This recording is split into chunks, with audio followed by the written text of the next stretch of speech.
aturan kepada lingkungan kita Nabi Musa Nabi Muhammad Sallallahu Alaihi Wasallam dengan mengucapkan Allahumma sholli ala Sayyidina Muhammad wa ala ali Sayyidina Muhammad. Assalamualaikum warahmatullahi wabarakatuh. Semoga dengan cara kita bersalawat kita mendapatkan syafaat kiamat nanti. Amin Allahumma amin. Yang terhormat Al Ustaz yang telah hadir pada malam hari ini. Yang saya hormati Bapak Ibu yang telah hadir pada malam hari ini. Baiklah, langsung saja kita dengarkan ceramah agama yang akan disampaikan oleh Al Ustaz DLS Haji Nasrian. Kepada yang dipersilakan.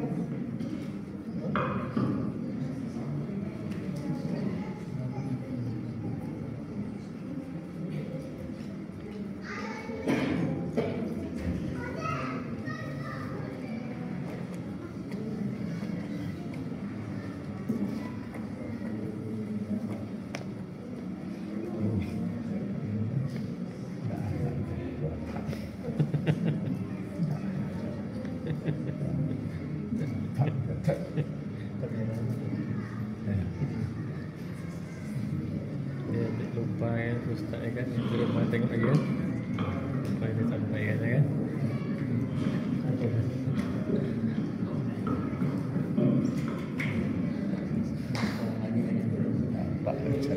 Kepasar panah membeli pepaya. Cakep. Jangan lupa membeli mangga. Cakep. Habis itu langsung pulang. Sambutlah salam dari saya. Yang menjawab salam saya doakan masuk surga. Amin. Dan sandalnya tidak hilang. Amin.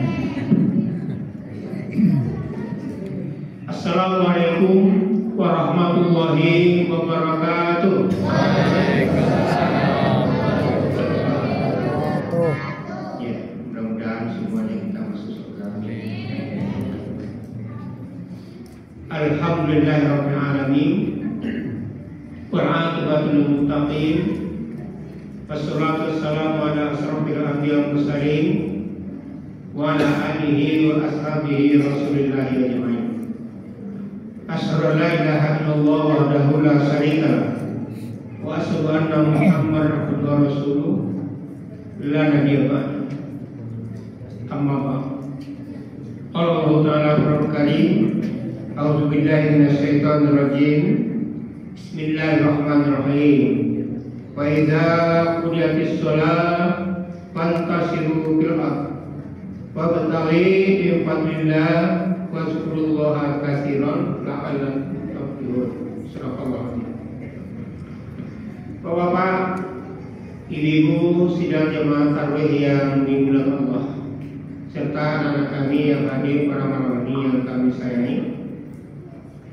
Syukur alhamdulillah, mari senantiasa kita ucapkan kepada Allah Subhanahu wa taala atas segala limpahan rahmat dan nikmatnya kepada kita bersama. Salah satu nikmat yang tidak terhingga adalah nikmat iman dan Islam.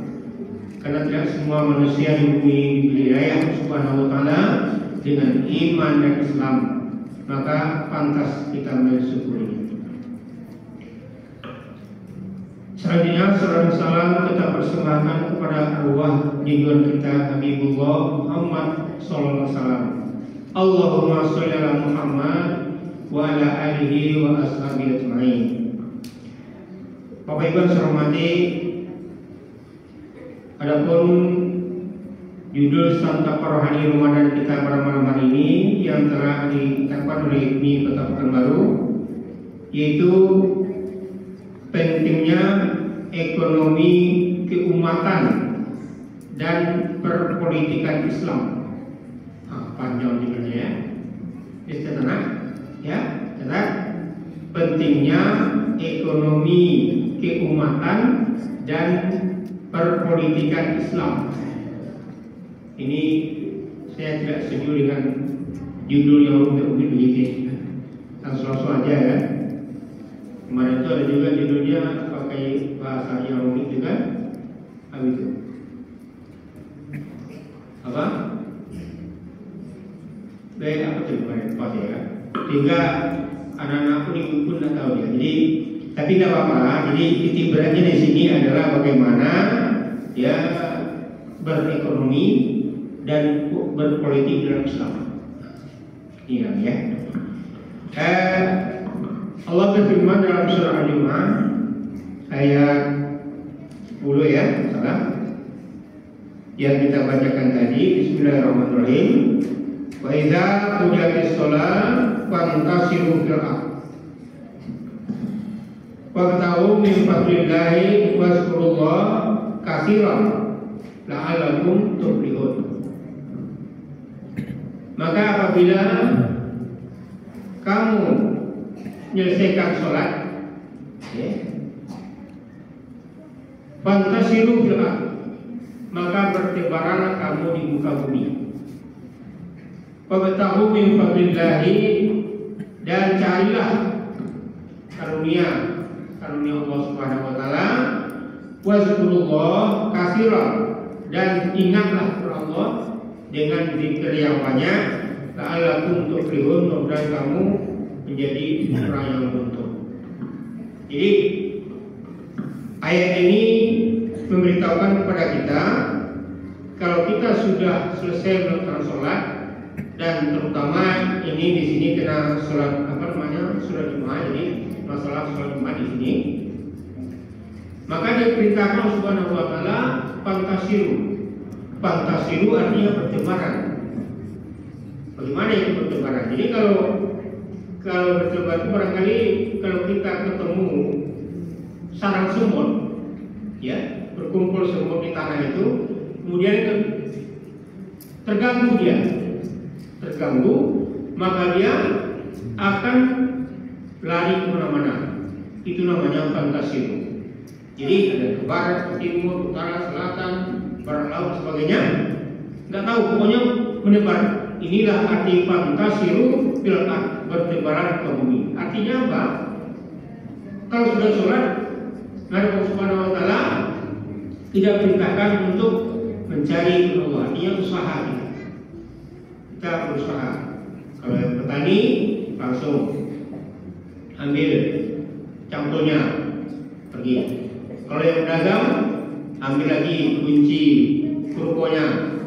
Kemudian kalau yang pegawai langsung pergi langsung ke tempat bekerja. Itu namanya fantasi. Apa artinya? Jadi walaupun kita selesai sholat, ya jangan zikirnya sampai sore sampai besok udah bisa, tapi ada usaha kita untuk memenuhi kebutuhan kita. Umar bin Khattab pernah lewat di pagi hari dalam rangka beraktivitas, melewati sebuah masjid. Kemudian beliau singgah, ya, sholat duha apa dia. Kemudian dia pergi di depan di mihrab masjid itu ada seorang laki yang sedang sholat juga. Kemudian zikir. Nah, Umar keluar, kemudian ada aktivitas yang dilakukannya. Sorenya Umar lagi di masjid yang sama. Maka dia masih melihat laki-laki itu di mihrab. Jadi akhirnya disampaikan oleh Umar, apa yang Anda lakukan di sini? Saya sholat, zikir, berdoa. Apa yang kamu minta? Mudah-mudahan saya mendapat rezeki yang banyak. Kata Umar, ini pekerjaan salah. Tidak bisa hanya berdoa saja, tapi harus usaha. Kemudian ikhtiar. Kemudian baru berdoa. Dan terakhir tawakal, serahkan kepada Allah. Apa usaha kita, ikhtiar kita, doa kita, terserahkan yang terbaik kepada Allah Subhanahu wa taala. Itu nasihat Umar kepada seorang laki yang dari pagi sampai sore di mihrab berdoa. Tidak bisa begitu. Jadi ayat ini menyuruhkan kita supaya kita berusaha mencari karunia Allah Subhanahu wa taala di muka bumi ini sesuai dengan profesi kita. Ini adalah salah satu cara ya, dalam Islam bagaimana kita membesarkan atau mengembangkan perekonomian. Jadi Islam itu tidak yang begitu. Kemudian masalah berpolitik juga begitu. Jangan dikatakan bahwa Islam tak boleh berpolitik. Rasulullah itu orangnya berpolitik juga.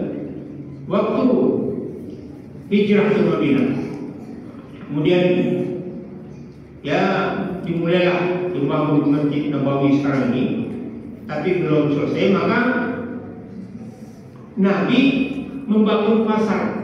Kalau kita masuk ke Kuwait, di belakang itu ada apa? Di sana ada dibangun pasar. Kalau tidak salah namanya pasar Kodim. Kita punya pasar Kodim juga ya. Kalau tidak salah namanya dulu itu ya. Sekarang adalah. Ini artinya Nabi memikirkan tentang ekonomi. Nah setelah di Madinah itu banyak suku bangsa yang berbeda, kepercayaan berbeda, agama yang dianut bermacam-macam di Madinah. Tapi Nabi dengan politiknya bisa menyatukan ya, hal yang berbeda, akidah dan sebagainya itu, sehingga dibentuklah apa yang namanya dengan Piagam Madinah. Kalau tidak salah ada lebih kurang 3-6 pasal itu diatur dan seterusnya. Dan ini adalah membuat kerukunan di sana. Dada dan sebagainya, silakanlah punya agama apa, kepercayaan apa, suku berbeda tidak masalah, tapi tercipta kedamaian. Ini politik, termasuk politik. Kemudian di waktu Nabi ya mau berhaji ke Makkah pada tahun ke-8 saya, 8 Hijrah, tapi masih belum boleh oleh Rasulullah, belum diizinkan untuk masuk kota Makkah. Maka terjadi waktu itu yang namanya perjanjian Hudaybiyah. Tidak jauh di kota Makkah itu ada perjanjian. Perjanjiannya itu bahwa tahun ini orang Islam dari Madinah itu belum boleh melaksanakan haji. Itu ditandatangani atau diterima oleh Rasulullah, walaupun para sahabat sebetulnya banyak yang komplain. Jadi kata Nabi, sekarang balikkan ontamu menghadap ke Madinah, kita akan kembali ke Madinah. Tidak jadi. Sahabat banyak yang tinggal. Dia berjaya. Dia tidak mau membalikkan ontanya ke sana. Dia ingin juga menembus kota Makkah untuk berhaji. Kata Nabi sudah sampaikan demikian. Jadi dibisikkan oleh Nabi. Sekarang tidak usah diucapkan lagi, suruh balik mereka. Sekarang kita lakukan aja. Kita yang membalik kota, kemudian berjalan. Kemudian Nabi membalikkan ontanya ke Madinah, kemudian beliau berjalan. Akhirnya tanpa ngomong Nabi, sahabat pun juga mengikuti. Jadi ini penting juga ya, saran seorang istri kan kepada suaminya. Dan jangan dianggap enteng Pak. Ya, karena kadang-kadang ada kejeniusan istri itu, apalagi ya dia mungkin banyak kalau sekarang ini ya banyak yang ibu ini sebagainya itu menambah ilmu. Kadang-kadang kita yang laki-laki ini itu duduknya di warung kopi, persingnya apa ya? Karena menurut saya itu dulu, sekarang ada lagi. Dulu yang orang sholat tarawih dia baranam. Saya waktu pindah ke sana itu tahun 2000 itu masih sepi Simpang Kola itu, Sukakarya. Kalau jam 10 malam kita masuk lebih kurang 2 kilo di Simpang itu rumah saya, ditakut. Tapi ada runtuhnya di sana dulu tuh ada orang yang main ini sampai pagi. Jadi tidak takutkan gitu. Nah, tadi bagi ibu itu jangan dilecehkan ya. Istri. Apa kepanjangan istri ibu? Ada tahu? Istri, istana, surga, tempat ridho ilahi. Kan betul ya? Istana surga ini. Kalau suami apa namanya? Suami semua uang adalah milik istri. Tanya kalau enggak? Saya betul Pak, kalau tidak pensiun saya kan. Kalau pensiun tanggal 1 itu langsung menyiapkan kan, masuk SMS, bankingnya. Jadi tanya, masuk itu. dia. Tengok kan? Tengok tu. Padahal dia tadi bersalah kan? Kan masih ada stoknya juga kan? Tapi dia itu Pak, terserah masih ada. Nah, udah, nih stop. Nanti kalau kita perlu minta lagi. Perlu ni, dia terbuka aja, semua terbuka. Tempat nyimpannya nggak disembunyi-sembunyikan bapak semua pandang. Itu pandang. Kalau perlu, gitu ya. Tapi ternyata memang semua uang adalah milik istri. Itu pada suami. Itu pada pandai saya aja Pak. Ya, jadi ternyata Islam itu juga berprinsip dan tidak kalah untuk sempurna. Jadi ada beberapa langkah yang bisa kita lakukan di sini saya catat tadi. Yang pertama itu pasti akan meningkatkan kesejahteraan umat dengan politik yang bersih tentunya, dengan senantiasa berusaha untuk mengembangkan ekonomi sesuai dengan profesi kita, maka itu akan meningkatkan kesejahteraan umat. Yang kedua, bisa mengurangi kemiskinan. Sekarang ini semakin akhir tahun semakin berat tentang kita waktu ya. Ya, apalagi sudah bukan rahasia umum lagi. Sekarang sudah banyak kesulitan yang dihadapi oleh rakyat kita yang susah begitu. Seharusnya negara kita negara yang kaya ini dibandingkan Jepang. Jepang mungkin satu tidak ada Jepang itu, tapi maju mereka. Dengan kita apa? Mau gunung, mau tambang apa, mau laut, mau ikan, mau apa, emas. Macam Papua itu kan tambang emas tuh. Tahu tuh banyaknya. Tapi banyak juga yang kadang-kadang memang sebabnya barangkali karena memang penduduk kita jumlahnya banyak, ya kan? Lebih kurang sekarang 270 juta sekian, salah. Yang Islamnya lebih kurang 220 juta. Nah, karena negara yang terbanyak dulu Islamnya adalah Indonesia. Nah, kemudian bisa membangun sistem pemerintahan yang adil.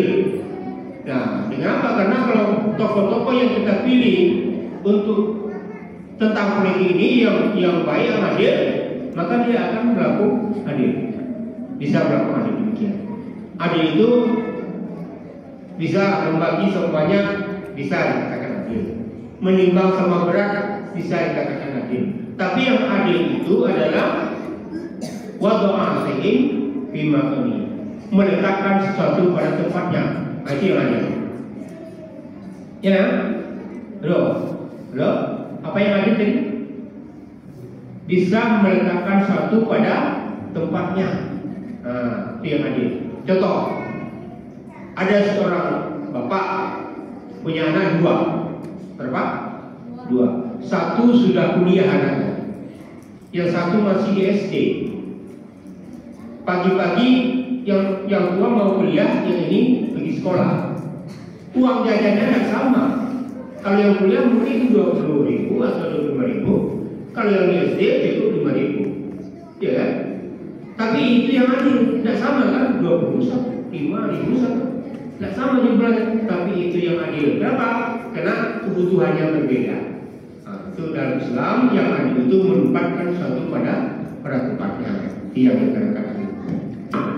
Bapak Ibu yang saya hormati, nah bagaimana saat ini bisa, dan dari dulu juga sudah ada, bagaimana kita membangun ekonomi kita ini supaya ya kehidupan itu nggak lebih layak gitu kan. Nah, berapa masjid, terutama di daerah Jawa itu sekarang ini masjidnya sudah bagus, tidak ada lagi yang mau dibangun. Ini sudah pasir apa semua sudah lengkap. Nah, tapi jemaahnya sedikit.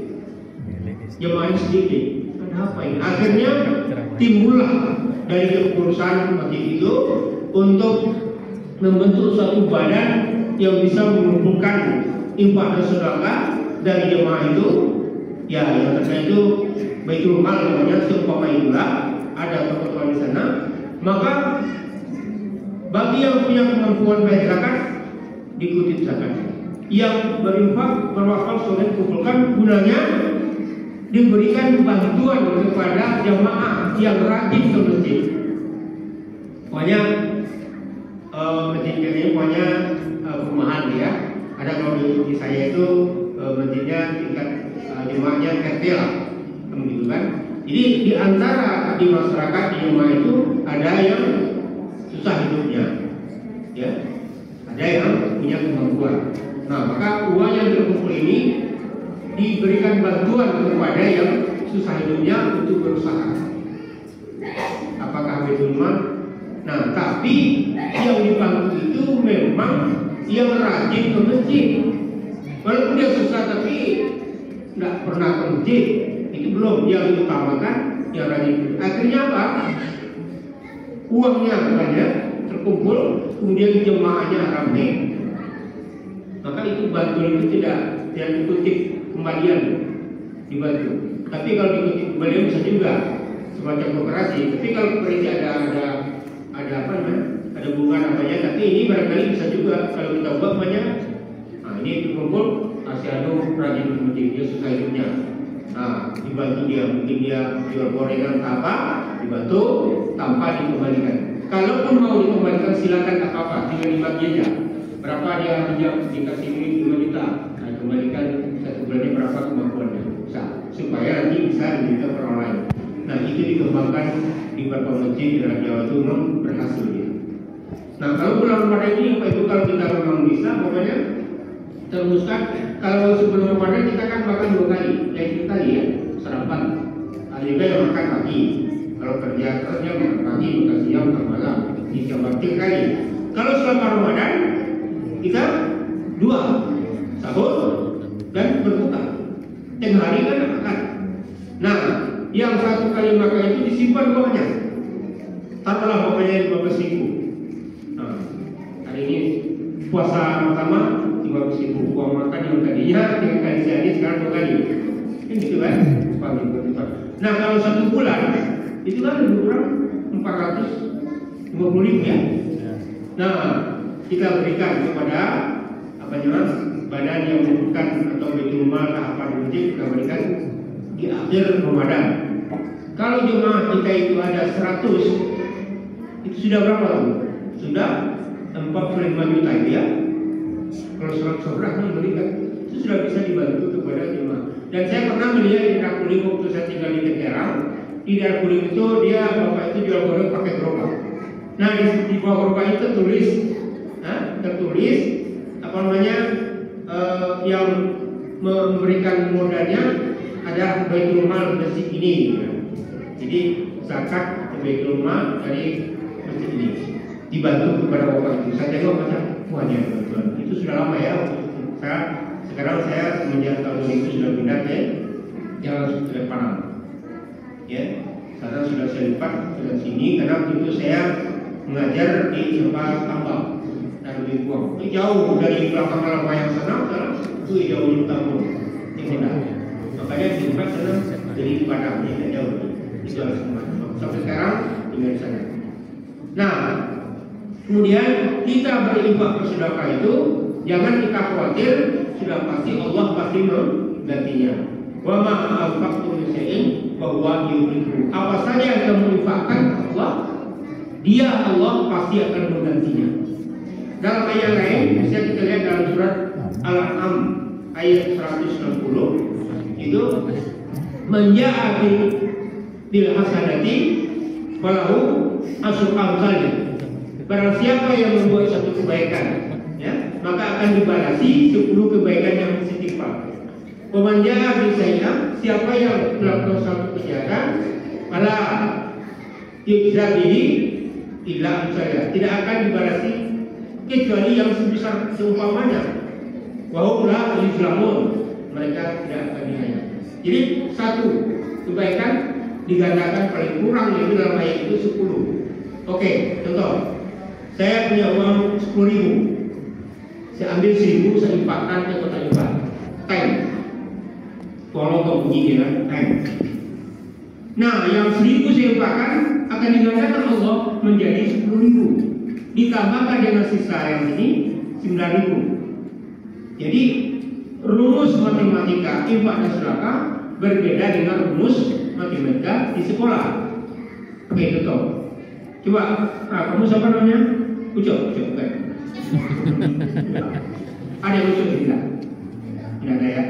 Ya. Kamu kelas berapa? Hah? Kelas 6. Nah, sekarang saya tes matematikanya. 10 kurang 1 berapa? Oh, ya, mantap ya. 10 kurang 1. 10 kurang 2. 8. Ya, 4. 10 kurang 5. Mantap. Itu kalau rumus matematika di sekolah. Sekarang ada rumus matematika infak dan sedekah menurut ayat surat Al-An'am 160 yang dibacakan tadi. Apa rumusnya? 10 dikurang 1 sama dengan 19. 10 dikurang 2 sama dengan 28. 10 dikurang 5 sama dengan 55. Rumusnya satu tadi. Satu yang kita infakkan digandakan oleh Allah Subhanahu wa taala menjadi 10 lipat. Nah, kalau tadi 10.000 uang saya infakkan 1.000, yang 1.000 menjadi 10.000 ditambahkan dengan sisanya yang dalam kocek 9.000. Jadi 19.000. 10 kurang 1 sama dengan 19. Kalau 2.000 saya infakkan. Kita infak 2.000. Kalau tadi kan ditanya, kalau kamu pelindung kata 2.000 digandakan menjadi 20.000 Allah. Ditambah dengan sisa dalam kocek 8.000, makanya 10 kurang 2 sama dengan 28. Simak ya, nanti saya tanya ini, saya kasih soal, saya kasih uang apa? Ya, nanti saya kasih 5 juta. 5 juta. Ya, kurangi 3. Ya, dengan baik ya. Nah, 10 kurang 2 sama dengan 28. Sekarang separuh 5.000 saya infakkan. Sisa dalam kocek 5.000. Yang 5.000 saya infakkan, Allah akan menggantinya menjadi 50.000 ditambahkan dengan 1.000 sama dengan 55.000. Maka 10 kurang 5 sama dengan 55 dalam rumus matematika infak dan sedekah. Oke, sekarang siapa yang bisa jawab? Tunjuk tangan. Siapa yang cepat tunjuk tangan? Dia yang saya suruh. Jangan dijawab dulu sebelum saya suruh. Ya, untuk kamu anak aja bapak pandang. Itu tidak dilihat jauh oleh mereka. Dengan ya. Dalam kita pakai rumus matematika infak dan sedekah tadi, berapakah 10 dikurang 4? Ayo, 3, 2, 1. Ada? Hah? Tunjuk tangan dulu, jangan sebut dulu. Kalau belum pede, tunjuk tangan. Ya? Nggak salah ragu di sekolah pun kalau tanya sama guru siapa bisa satu. Kalau salah nggak masalah. Kamu bisa ke depan. Iya, ke depan.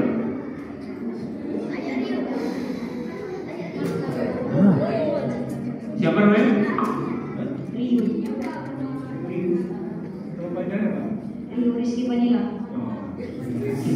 Saya kira namanya Rio tadi kan, Rio rendah ya. Rupanya ada Rizky ada Manila kan. Nah, jangan-jangan dia dapat. Nah, sekarang berapakah jumlahnya ya? Dalam memakai rumus matematika infak dan sedekah 10 dikurang 4. 46.000. Nah, rumusnya gimana?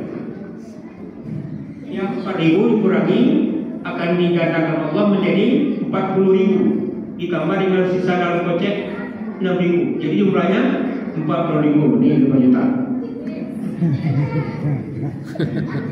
Ya lah, jadi apapun yang diinfakkan Bapak Ibu, jangan khawatir, kita pasti diganti Allah, kita gandakan dalam ayat itu dan ayat lain bahkan 700 dan seterusnya. Ya, mudah-mudahan ada manfaatnya. Saya minta maaf kalau lebih dan kurang. Saya tutup dengan Assalamualaikum warahmatullahi wabarakatuh.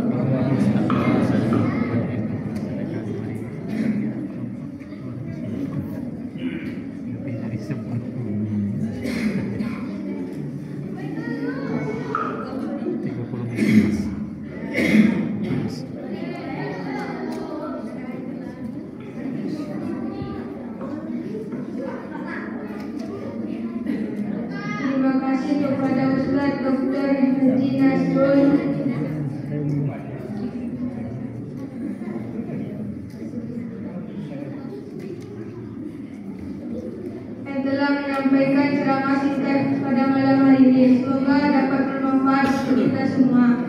Infak pada malam hari ini berjumlah Rp214.000.